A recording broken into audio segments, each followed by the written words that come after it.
Așa ხალხო ბატონი ზაზაფე ბიბილაშვილი გახდა ჩვენი სტუმარი ჭავჭავაძის ცენტრის დამფუძნებელი. დიდი მადლობა ზაზა ბატონო რომ დაგვთანხმდით და ჩვენი სტუმარი ბრძანდებით. ჭორიკანა ისტორიის მინდა დაუფიქსირო ხალხს რომ არასოდეს ამერიკის კონგრესში საქართველოს საკითხი არ გატანილა. დღეს მე როგორც ვიცი შეიტანენ ოფიციალურად დაფიქსირდება ესე იგი ქართული კოშმარის არაღიარების აქტს განიხილავენ უკვე აქ არის დამთავრებული დღევანდელი ესე ვთქვათ პარტიული მთავრობასა და თვითონ ეს პარლამენტის და თქვენი აზრი და თქვენი შეფასება აი ახლა სულ ამ წუთებში გადაიკეთა რამდენიმე წუთის წინ რუსთაველის გამზირი გმირთა მოედნიდან კოლონა ამოდის არ თავდება იცით არ გაჩერდება ხალხი 42 დღე არის საგერბო თქვენი შეფასება აი მე ვთვლი რომ ესა სირცხვილი უბრალოდ ამთავრობისა საგარეო საქმეთა სამინისტროზე საერთოდ აღარ საუბრობ მე მგონი უშევარი დარჩა ყველა ელჩი და ყველა კონსული სამარცხვინო მდგომარეობა ყველაზე დიდი ქვეყანა ყველაზე ძლევამოსილი ქვეყანა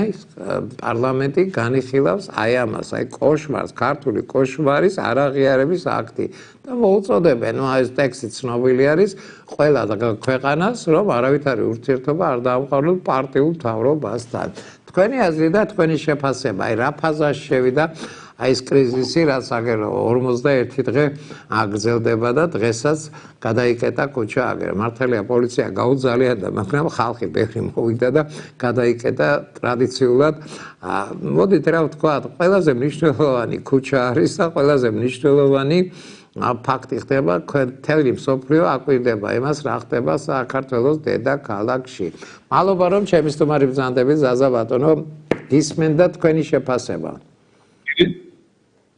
დიდი მადლობა ბატონო დავით მოწვევისთვის ყოველთვის პატივია მართლა უნიკალური მოვლენების უნიკალური ფაქტია უნიკალურია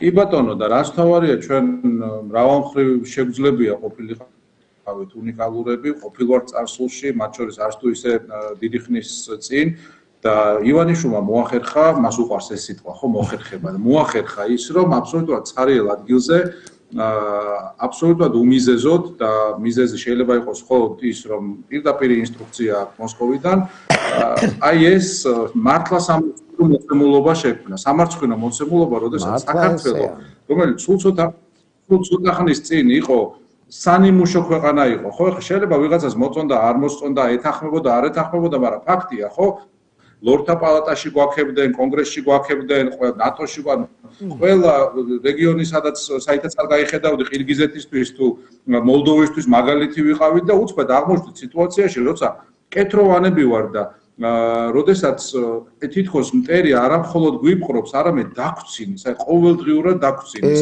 აი მოდი გავიხსენოთ რამდენიმე დღის წინანდელი ამბავი როდესაც ეგრეთ წოდებულ ხო მე პრეზიდენტად ვერ აღვიქვამ ახლა ამ ადამიანს და დარწმუნებული ვარ საკუთარ თავსაც ვერ აღვიქვამს ის პრეზიდენტად მაგრამ ეგრეთ წოდებულ პრეზიდენტად დანიშნეს დასვეს ადამიანი რომელსაც აი ამ სამარცხვინო ფონზეც კი ყველაზე უფრო სამარცხვინო მონაცემები აქვს გინდა განათლებით გინდა აზროვნებით გინდა ღირებულებებით გინდა წარსულით ანუ არ არის პოლიტიკოსი და რას თავარია იმ ოთახში რომ შევიდა სადაც ივანიშვილს უნდა დაესახელებინა ეგრეთ წოდებული პრეზიდენტი ხო აი იმ ოთახში რომ შედიოდნენ არავინ არ იცოდა ვინ გამოვიდოდა იქიდან აი ამ პრეზიდენტის მანტიით ეს არის ის ეგრეთ წოდებული გასაოცარი დემოკრატია რომელსაც ივანიშვილი შეკვირდა და რაც ამხარა ხო ზაზა ბატონო მერიდება ამაზე საუბარი მაგრამ ისე თუ გაიკითხავთ დამიჯერეთ ძალიან დიდ ნაცნაურ კავშირს აღმოაჩენთ ივანიშვილთან ამ ბიჭისა მამკაცისა რა ვიცი ყოველ შემთხვევაში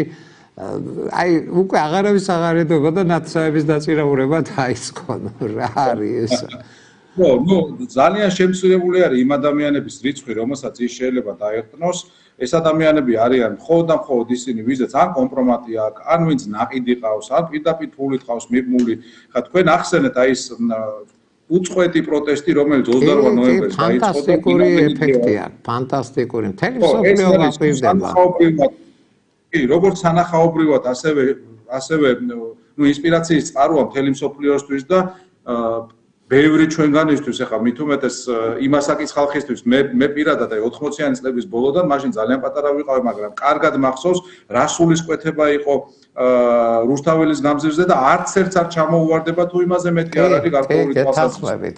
ის რაც დღეს უწევს არა მხოლოდ რუსთაველზე და ამითიც განსხვავებულია დღევანდელი დღე. აბა ბათუმშიც არანაკლები არის, ქუთაისშიც არის. აი რაღაც საოცრება ხდება საქართველოში და ეს უნიკალური შემთხვევა. გამოსვლები და ხაშურში მე ხა არ მახსოვს, ხაშურში ოდესმე ყოფილა თუ არა გამოსვლები, არ ვიცი, შეიძლება ყოფილა და ბოდიშს უხდი მაშინ ხაშურელებს, მაგრამ ეხლა ნამდვილად იყო და სხვა წინა არ მახსენს. რაც თითქმის ყველა რაიონში ფეთქალა, თითქმის ყველა რაიონულ ცენტრში.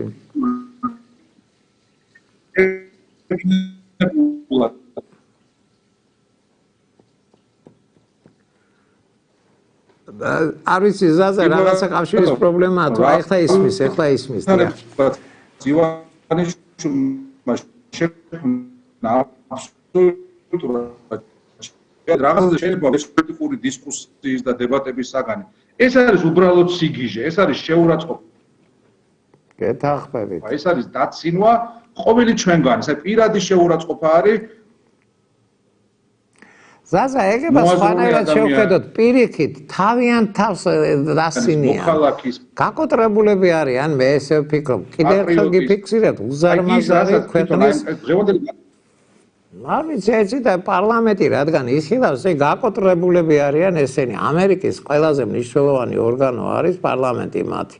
იქ შევიდა საკითხი, ეს სიტყვაზე ქართული კოშმარი ახსენეს. ყველას მოუწოდეს და დამეწუნა და ამერიკას დიდი გავლენა აქვს ყველა ქვეყნებთან და თითქმის ყველა შეუერთდება ამ მოწოდებას.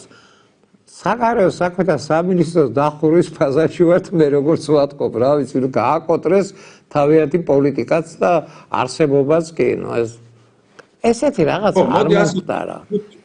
თუ ჩვენ დაუშვებთ რომ ეს არის საქართველოს ხელისუფლება, რომელსაც რაღაცა ტიპის პოლიტიკური მიზნები აქვს, მაშინ უნდა ვთქვათ რომ ეს არის ხელისუფლება, რომელმაც სრული კრახი განიცადა. კრახია. თუ ჩვენ დაუშვებთ იმას რომ ესენი არიან რუსები, ანუ რუსეთის ჰიბრიდული ძალაა, რომლის უკვე ახლა ცხადია ყველა ყველამ კი არ უმეტესობასთან არ მიდის, ხო ინსტრუქციები მიდის ივანიშვილთან და ივანიშვილი აწვის ამ ინსტრუქციებს რამოდენიმე ადამიანს და დანარჩენები არიან ბრმა შემსრულებლები. თუ ამას ვივარაუდებთ კი არა და რაღა ვარაუდი უნდა ამას, ხო? რომ ეს ყველაფერი იმართება რუსეთიდან, მაშინ სამწუხაროდ რუსული გადმოსახედიდან ის რაც საქართველოსთვის კრახია, მათთვის არის ტრიუმფი, ხო? საქართველოს იზოლაცია რუსეთისთვის კარგია. საქართველოში დემოკრატიის სიკვდილი რუსეთისთვის კარგია. საქართველოსდან ახალგაზრდა ადამიანების, მოტივირებული ადამიანების, ნიჭიერი და მომავალზე ორიენტირებული ადამიანების გადინება რუსეთისთვის იქნებოდა კარგი, იმიტომ რომ რუსეთს უნდა აკავრობა როგორც ტერიტორია და დღეს ამ ტერიტორიას რეალურად უკვე მართავს, უკვე ფლობს. არა, თვითმარხვია ხელისუფლებას აკონტროლებს, კიდევ კარგი ზაზა, უკაცრავად ქართველი ხალხი ჩანს ყოველდღიურად. მათ აი თვითონ მოსკოვმაც კატასტროფულ შედეგს მიაღწია. მას ეგონა რომ ხელისუფლება გააკონტროლებდა ქვეყანას. ხელისუფლება რა თვითმარხვია ხელისუფლება არიან, არალეგიტიმურები არიან და აი ამ კანონს რომ მიიღებენ, მერე სულ დაიმარხებიან ეს უბედურები. და მე ვფიქრობ, რომ პირიქით მოსკოვმა წააგო უკვე ომი. აი თუნდაც ის რომ აი მართა ფანტასტიკა იყო ახალი წლის ღამე. მართა ფანტასტიკური იყო ქრისტეშობის დღეს მასა გამოვიდა ყველა სანთლებით იყო. ამით ჩვენ მოსკოვი დავამარცხეთ. მე ესე ვფიქრობ და ესენი გაკოტრებულები არიან დღეს რაღაც სისულელეები იბოდიალეს და ილაპარაკეს ხო. მოგებული გვაქვს მე მგონი ზაზაბატონო. მოდი ასე ვთქვათ ბატონო, იგი ჩვენ ფეხბურთის შემთხვევაში გვიყვარს ხოლმე ხო ესეთი ფრაზაც კი ჩამოყალიბდა სამწუხაროდ ბოლო წლებში ქართულ ფეხბურთში როგორც არის ღირსეული დამარცხება ხო აი ყველაფერი დადეს ბიჭებმა რაღაც ლამაზად ითამაშეს მოწინააღმდეგის წვრთნელმა შეგვაქო და ასე შემდეგ მაგრამ შედეგში თუ არა ისახა ანგარიში თუ არა ისახა ეს ყველაფერი მაშინ დიდი ბოდიში ეს იქნება ეს ისტორიას არ დარჩება ისტორიას უნდა დარჩეს შედეგი და შედეგი იქნება და უნდა იყოს ივანიშვილის და მისი მონების მოშორება ამ ქვეყნიდან იმიტომ რომ სხვანაირად ჩვენ უბრალოდ ის კი არა რომ ევროკავშირში და ნატოში არ მიგვიღებენ ჩვენ ამ ქვეყანაში ვერ დავრჩებით ჩვენ აქ თავისუფალი დემოკრატიული სახელმწიფო ვეღარ გვექნება რეალურად ეს იქნება რუსეთი ანუ ჩვეულებრივად ეხლა არავის არ გაუზვიადებია, როდესაც ამბობენ, რომ 1921 წელი დგას დღეს და 21 წელს როცა შემოვიდნენ ბოლშევიკები, მათ ხო საქართველოში პარტია წყავდა. და ამ პარტიას არ ქონდა სახალხო მხარდაჭერა, საერთოდ არ ქონდა. ამიტომ მოუწიათ არმიით შემოსვლა და დღეს ეს მხარდაჭერა, რომელსაც ისინი არიან ამოფარებული და ხშირად რო იმეორებენ ამ მითიურ ციფრს 1,100,000, ეს ხო მითიური ციფრი არ არსებობს ეს ციფრი. ხო ეს არის რაღაც უწყებები, გატარება, შპანა, თავისივე კორუმპირებული ბიუჯეტზე მიბმული ხალხი და ასე შემდეგ და მე გაყალბება ძალიან მნიშვნელოვანი. ეს ითქვა არაერთგზის და შესაბამისად მათ იმ ვითარებასთან აქვს საქმე, როდესაც ხალხმა ზურგი აქცია, მაგრამ de facto ყველა ბერკეტი ჯერ კიდევ მათ ხელშია. თუ ჩვენ ეს არ შევცვალეთ, მაშინ კაპიკი იქნება იმის ფასე, მთელი ეს სილამაზე, მთელი ეს სულისკვეთება არაფრად არ ღირს, ანუ ეს უბრალოდ ფაქტი იქნება, ხო, დარჩება ისტორიას როგორც რაღაც ეპიზოდი, მაგრამ ისტორიას თუ ესენი დაწერენ, მაშინ ჩვენ ჩავთვალოთ, რომ იქნები წაგებული. მე ამის დაშვებაც არ მინდა. ყველა წინაპირობა არის იმისა, რომ რუსეთი სუსტდება, ამერიკა ძლიერდება და თუ მართლა რამის სისულელე არ ქნა ახალ არჩეულმა პრეზიდენტმა და ამის წინაპირობაც იმედია არ არის, ხო, ხანდახან უცნაურ რაღაცეებს კი ამბობს, მათ შორის გუშინდა პრესკონფერენციაზე, მაგრამ თუ მართლა რაღაცა ისეთი არ ქნა, რაც ან მთლიანად ამერიკის პოლიტიკისა და ინტერესების წინააღმდეგ წავა, მაშინ მე ვერ ვხედავ როგორ უნდა დარჩნენ ესენი თუ არა პირდაპირ ღია ძალადობა. იმიტომ რომ მათ აღარ აქვს რესურსი. ყველა დიდი ქალაქი წაგებული აქვს და რაც შეეხება რეგიონის ქალაქი წააგეს, გეთანხმებით. Sasa არ მგონია რომ უკიდურეს რადიკალიზმში გადაიზარდონ, იმიტომ რომ რაც გააკეთეს აგერ ნოემბრიდან დეკემბრის პირველ დღეებში ორგანიზებული ნადირობა იყო ახალგაზრდებზე, ორგანიზებული პროვოცირებაც იყო ეს, რომ გაიქცა შინაგან საქმეთა სამინისტროს მაღალჩინოსანი, მან ხო თქვა რა, ჩანერგილი ხალხი აპროვოცირებდა ფაროსნებსაო. ეს მოცემულობა ესენი ყველა გზაზე წამსვლელები იყვნენ, მაგრამ გაკოტრდნენ. თვითონ მიიღეს საშინელი რეაქცია, ახლა მე გვარების დასახელება არ მინდა, მინისტრებს შვილები აგინებდნენ დედას. და ნუ მათ ქვევინებთ ამ მინისტრების ზებას, რა ქვია, გვარს დასახელს. თავი მოიჭრეს, გაკოტრებულია დღეს ქართული ოცნება, აი თვითმარქვეები არიან და ამას თუ დააკანონებს ამერიკის კონგრესი, დამთავრებულია და ვერ ხვდებიან, რომ წაგებული აქვს. ის მაინც ისწავლა, როგორ გამოვიდნენ ამ ძიმე მდგომარეობიდან. დღეს მე რაც მოვისმინე, მაგათი რაღაც ჟუტური, ეს ფაქტობრივად თავიანთი მრევლის ესე თქვა გასამხნევებლად იყო და ალბათ მე ვფიქრობ, მაინც რომ უახლოეს დღეებში თვითონაც მისცემენ ეგრეთ თქვათ უკუსლასა და თუ ჭკუა აქვს, უნდა დაისიონ და უნდა აღიარონ, რომ აუცილებელია ახალი არჩევნების ჩატარება და ამით მაინც შევიდნენ ისტორიაში ეს უბედურება. მე მგონია რომ მათ გადაწყვეტილი აქვთ რომ დარჩნენ ხელისუფლებაში, რადგან არ უნდა დაუჯდეთ ეს ვინა. ხო, შევარდნაძე არა ვარო, იანუკოვიჩი არა ვარო, უარესია. ყველაზე უარეს დღეში მაგი არის ეხლა და თუ ჭკუა აქვს, უნდა როგორმე გამოძვრენ ამ სიტუაციიდან და გადარჩნენ ესე ვთქვათ რისხვას ხალხისას. მე მგონი უპერსპექტივო არის მათი არსებობაც კი უკვე. თქვენი აზრი მაინტერესებს, აი ზაზა ფაქტიურად გადატეხილი არიან ხერხემალში, ხო? აწირა არის მოსალოდნელი. მე სიმართლე გითხრათ, ძალიან საინტერესო 99 წლის ადამიანს ვესაუბრე გუშინ. ფანტასტიკურად ის იყო. ნუ ყოველ შემთხვევაში ამასაკთან შედარებით ახალგაზრდულად აღიქვამდა რეალობას. უნდა ჩამოყალიბდეთო როგორი სახელმწიფო გვინდაო. რამდენი წლის წინ გვინდოდა ესეც ჩამოყალიბებული სახელმწიფოს ხილვა და ეხლა მაინც უნდა ვეღირსოთ ეს აი ყველა შესწომები გასათვალისწინებელია. ყველა თქვენს აი ძალიან ბევრი საინტერესო ადამიანია სხვადასხვა ორგანიზაციებში მიმოფანტული. ყველას დიდი შრომა გვერის წინ. ახალი აი მართა დემოკრატიული სახელმწიფოს მშენებლობას უნდა მომზადება. ფუნდამენტია საჭირო კონსტიტუცია შესაძლებელი, ასობით კანონებია შესაძლებელი. რაღაც აი მე ვფიქრობ, რომ დიდი შრომა წინ გვერის. მე ვფიქრობ, რომ ქართული საზოგადოება მზათა ამისთვის და თქვენი აზრი მაინტერესებს აი ამ თემასთან დაკავშირებით. მეც გონია, რომ ქართული საზოგადოება მზად არის და რასთავარია ქართული საზოგადოება მოგწონს ეს თუ არ მოგწონს, ბევრად უფრო წინ არის ვიდრე პოლიტიკური სპექტრი. კი, ვაღიარებ არის. უსწრებს პოლიტიკურ სპექტრს ქართული საზოგადოება. ეხლა ჩვენ გვჭირდება რომ ყველაფერი გარდავსახოთ პოლიტიკურ შედეგში, პოლიტიკურ პროცესში გარდავსახოთ და ჩვენ ხედავთ რომ ქუჩაში არის ძალიან დიდი დინამიკა, ძალიან დიდი ენერგია, მაგრამ ყოველთვის არ აისახება პოლიტიკურ პროცესში, ხო?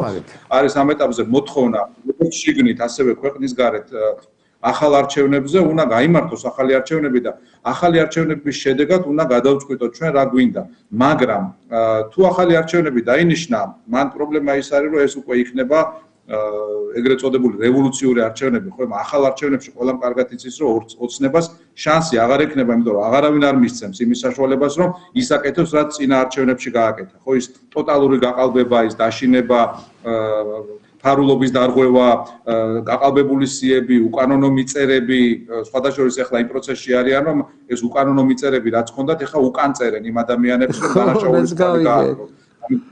ამით CSGO-ს საიტი ნაწილობრივ არის გათიშული ამ ნაწილში. ვეღარ გადაამოწმებ ახლა აი ამ ვისამართით, ვინსად არის მიწერილი, ხო? შესაბამისად, ოცნება ყველაფერს იზამს იმისთვის, რომ ისინი დარჩნენ ხელისუფლებაში და კიდევ ერთხელ ვთქვათ, ეს არ არის უბრალოდ ახირება, ხო, ეს არ არის ვიღაცა ერთი უბირი ოლიგარქის და კიდე რამდენიმე მონის ახირება. პირველ რიგში ეს არის რუსეთის გეოპოლიტიკური ინტერესი და ოცნება, რომ რუსეთი ამაზე უკვე აღარავინ არ დაობს. და მეორე რიგში უკვე ამ შემსრულებლების დონეზე რო შევხედოთ, სულ მახსენდება და მე მგონი ჩვენც ვახსენეთ ერთხელ ჩვენს დიალოგში ლაშა ნაცვლიშვილის და შალვა რამიშვილის ერთი ეპიზოდი მათი გადაცემიდან პიანი ბაზარი, სადაც ლაპარაკობენ, თვითონ ლაპარაკობენ, ხო არავინ არ აძალებს, თვითონ ამბობენ, რომ ჩვენ რაც სიავე გვაქვსო ჩადენილიო, ხალხი რო იმას გაიგებს, წარმოიდგინე რას გვიზამენო. ჯერ წარმოიდგინეთ ბატონ დავით, ჩვენ რამდენი რამ ვიცით, ანუ რაც ვიცით, ხო, რაც ზემოდან არის, აშკარად არის, ფაქტებია, რა ვიცი, ეს და რაც არ ვიცით, ისინი თვითონ ამბობენ, რომ ჩვენ რო არ ვიცით, ხალხმა რაც არ იცისო, იმას რო გაიგებსო, წარმოიდგინე რას გვიზამენო, ხო?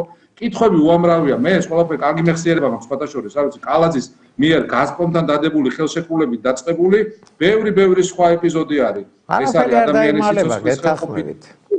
რა თქმა უნდა, ამიტომ ისინი ბოლომდე ჩაებღაუჭებიან და ჩვენ გვჭირდება ძალიან კონკრეტული გზა იმისა, რომ ეს ქვეყანა მართლა ავარიდოთ ხიფას და განსაცდელს და ეს მოღალატეები განვარიდოთ ქვეყნის კონტროლს, ეს მართლობაც არ არის, ეს არ არის მართვა. ისინი უბრალოდ ამ ქვეყანას, ამ ტერიტორიას აკონტროლებენ, ბიუჯეტს ჭამენ და თითქოს გაყვეს მოსახლეობა.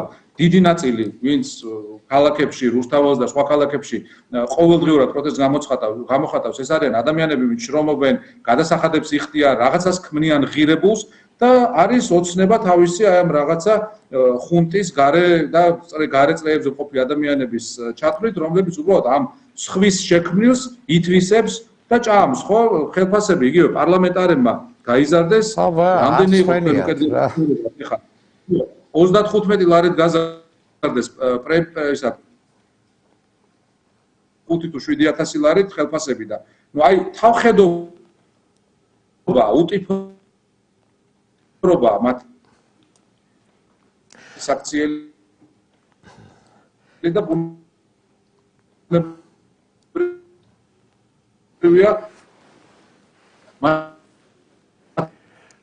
ყოველ შემთხვევაში ზაზა მაინც არაფერი არ გამოუვათ, იცით? აი მე ვფიქრობ, რომ კლასიკური გაკოტრების ფაზაში არიან და ან უნდა წავიდნენ, ან აღიარონ, რომ ამ შემთხვევაში გაბრაზებული იმდენად არის ეს ყოველ შემთხვევაში ახლა შეწყეს არის კავშირი გაჭირდა, რა ვიცი, ეს ინტერნეტი ცოტა იმაშვება. ფეხსით რომ ახლა პიკი არის. ჩემთან აღწვა ეს. აი ახლა მესმის თქვენი, გისმენთ? ხო, თქვენი კითხვა ვერ გავიგეთ, საღან გათიშული იყო ეს. არა, მე ვფიქრობ, რომ ლოგიკურად ვითარდება, მოვლენათა განვითარება იქეთკენ მიდის, რომ ფაქტიურად, აი მე კიდევ ერთხელ ხასოსან დიდ პატივს ვქცევ ზაზა ბატონო გულწრფელად გეუბნებით. ეხლა ყველა უნდა ვიჯდე და მომავლის გეგმებზე ვისაუბროთ. იმუშაოს უნდა ყველამ, აი ვისაც აქვს რესურსი რომ ჩაწდეს, აი რაღაცა სხვა და უფრო მაღალხარისხოვანი დემოკრატიული მოდელი უნდა შევქმნათ საქართველოში. მე ახლა ერთ ფაქტს გეტყვით, არ მინდა რომ დაგაკარგინოთ, მაგრამ გერმანიიდან დამიკავშირდა ძალიან საინტერესო ადამიანია, რეჟისორი არის, ინგუში არის. თელი ჩვენი ვინცაკ დიასპორა ვართო, ყველა საქართველოს არხებს უყურებთო. ყველასთვის ვართ აი შუქურა, ყველა დაჩაგრულისთვის. ეხლა გეცოდინებათ ალბათ ინგუშეთი რუსეთის ოკუპაციის ქვეშაა და ყველაზე ახლო ნაცნობები ჩვენი მე მგონი ინგუშები არიან კავკასიაში, ჩრდილო კავკასიაში მით უმეტეს. ამაყობენ რომ ჩვენ უყარვართ და ჩვენ რო გვიყვარს მაგე. აი ეს ძალიან ბევრია ესეთი კიდე შუა აზიის ესე ვთქვათ შეგნებული ნაწილი. ყველა გვიყურებს თურმე, ყველა ელოდება ჩვენგან აი რაღაცა დიდ და დემოკრატიულ გარღვევას. უნდა მოვემზადოთ, ზაზა ბატონო, მე ვფიქრობ რომ რესურსი გვაქვს. ორ რაღაცას გეტყვით, ბატონ დავით, ახლა მე არ მინდა ხოლმე თემას შევეხოთ, იმიტომ რომ ეს დემოკრატიული სახელმწიფო შენებლობა, თამოყარე სახელმწიფო შენებლობა, ახლა ივანიშვილმა ამასთან დაგვაშორა ორივეს. ძალიან ბევრი უიწოვს, მაგრამ მე პირადად რაზეც მუშაობ წლებია და რაც ჩემთვის ძალიან ძვირფასია და ახლობელია და მნიშვნელოვანია ჩემი აზრით საზოგადოებისთვის, არის ორი თემა. პირველი გახავთ სამოქალაქო მეხსიერება.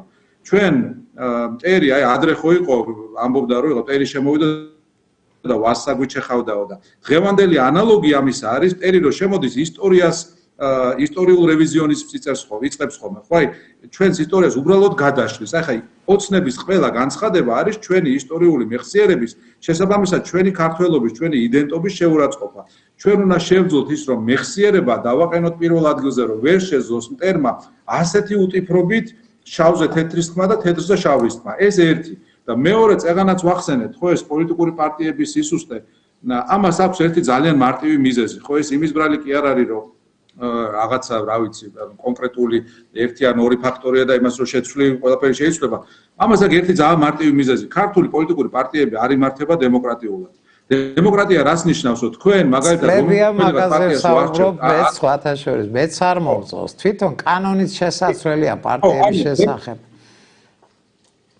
პარტიას როცა ყავს ვიღაც კანდიდატი, როცა აძლევ ვიღაც სიას ხმას, ჯერ ერთი იმ სიის შედგენაში უნდა იყო მონაწილე. უნდა მონაწილეობდე პრაიმერისის გზით თუ სხვა გზით.